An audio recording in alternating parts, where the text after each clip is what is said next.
it out.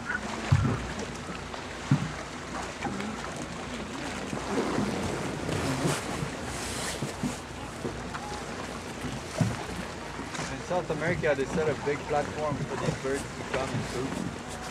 They actually scoop all the food because it's very rich in nitrate. It's a very good fertilizer. And it's also one of the main ingredients to make black powder. What is it? Nitrate, charcoal, and sulfur. There you go. There you go. You got your black powder. Oh. What's black powder? Black powder? Black powder to make dynamite, explosives, gunpowder. Wow. Revolutionized the world. Once they discovered black powder.